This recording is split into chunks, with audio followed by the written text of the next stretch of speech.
En el nombre del Padre, y del Hijo, y del Espíritu Santo.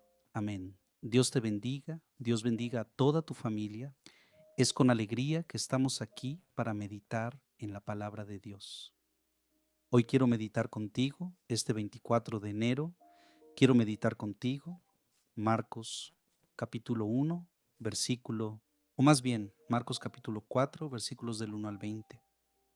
En aquel tiempo Jesús comenzó a enseñar de nuevo a orillas del mar de Galilea.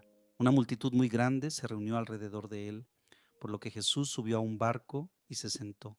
Mientras la multitud permanecía junto a las orillas en la playa, Jesús les enseñaba muchas cosas en parábolas. En su enseñanza les decía: escuchen, el sembrador salió a sembrar. Mientras sembraba, parte de la semilla cayó al borde del camino. Vinieron los pájaros y la comieron. Otra parte cayó en terreno rocoso. ¿A dónde ir?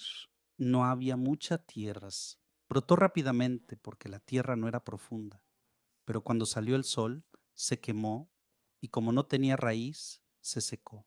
La otra parte cayó en medio de las espinas. Las espinas crecieron, la sofocaron y no dio fruto.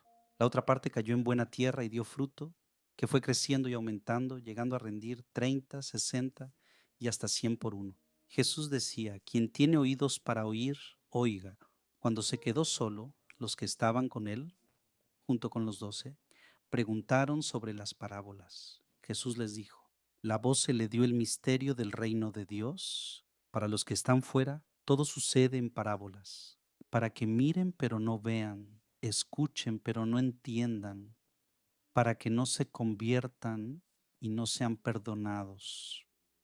Ellos dicen que no entienden esta parábola. Entonces, ¿cómo entenderán todas las demás parábolas? El sembrador siembra la palabra.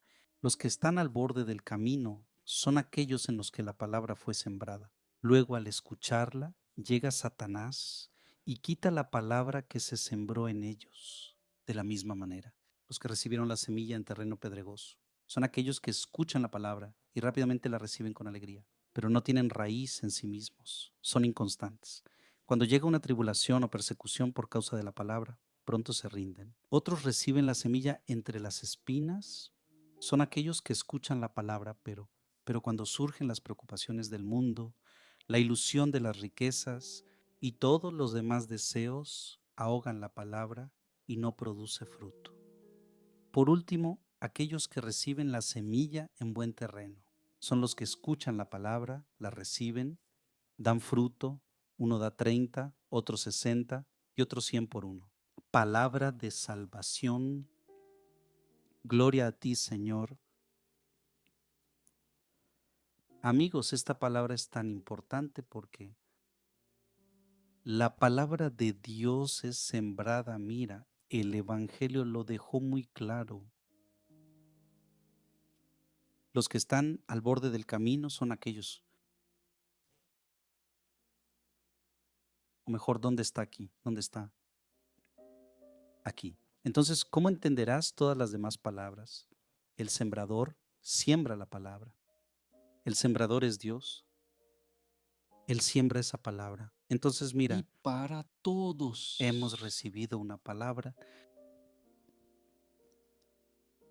Recibiste la palabra de Dios. ¿Recibiste? La mayoría de vosotros que me estáis escuchando, recibisteis el bautismo. La mayoría de vosotros que me estáis hablando, escuchan una palabra. ¿Estás escuchando ahora la palabra de Dios? Ahora, gente, la verdad es que ¿Cómo estamos recibiendo esto? ¿Y qué nos está alertando Jesús aquí? No basta solo que la palabra sea sembrada, es necesario que el terreno esté preparado para recibir. Entonces a veces el terreno no es bueno. Gente, Jesús predicaba esto a las personas que plantaban mucho en ese tiempo. Y cualquier persona que planta sabe, el terreno tiene que estar bueno, porque si no, no produce fruta.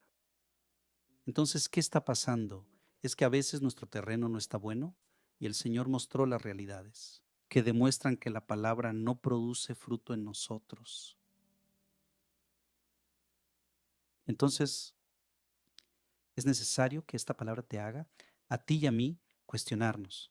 La palabra que escucho todos los días, la palabra que escucho en misa el domingo, la palabra que escuché en mi catequesis, la palabra que escuché en mi confirmación, esa palabra produce fruto en mí. ¿Y cuál es el fruto que la palabra tiene que producir? Mira, fruto de santidad, fruto de salvación, fruto de buenas obras. Entonces no es posible que escuche la palabra y siga en la misma vida, siga en el mismo pecado, siga en la misma situación. No es posible. No es posible que escuche la palabra y la palabra no me haga una persona mejor. No es posible. Entonces tú y yo necesitamos evaluarnos. La palabra de Dios me ha hecho una mejor persona. ¿Me estoy volviendo más como Cristo? La palabra de Dios ha producido frutos en mi vida y necesito cuestionarme sobre eso. ¿O tú he estado viviendo de la misma manera? Las mismas cosas, una vida mundana. Entonces te pregunto, ¿crees que esto está bien? ¿Escuchas la palabra de Dios y sigues viviendo una vida mundana? ¿Crees que esto está bien? ¿Estoy jugando para ti? ¿Crees que la palabra de Dios está dando frutos en ti? ¿Crees que la palabra de Dios entra en la vida de alguien para dejarla vivir en el mundo? No si la palabra, mira, si escuchas la palabra, pero sigues en el mundo. Esta palabra no te quitó del mundo, pero la culpa no es de la palabra, porque la palabra es clara. Ya no hay un mundo ni lo que hay en el mundo. Y luego la Biblia comenzará a hablar, comenzará a diseccionar, a desglosar. El problema es que tú y yo no estamos acogiendo. El diablo está robando esta palabra. Las preocupaciones de la vida, el amor al dinero está quitándonos la atención. Las cosas del mundo están distrayendo nuestra atención. Los problemas, las dificultades, la persecución están distrayendo nuestra atención. ¿Qué está distrayendo tu atención? Necesitamos dar frutos. Y si descubres que tu terreno no está siendo bueno, habla a Jesús. Quiero cambiar. Quiero acoger tu palabra de una forma diferente, como nunca acogí en mi vida. Quiero que tu palabra produzca efectos en mí. Cambios. Amén. Que Dios te bendiga en nombre del Padre, del Hijo y del Espíritu Santo. Amén.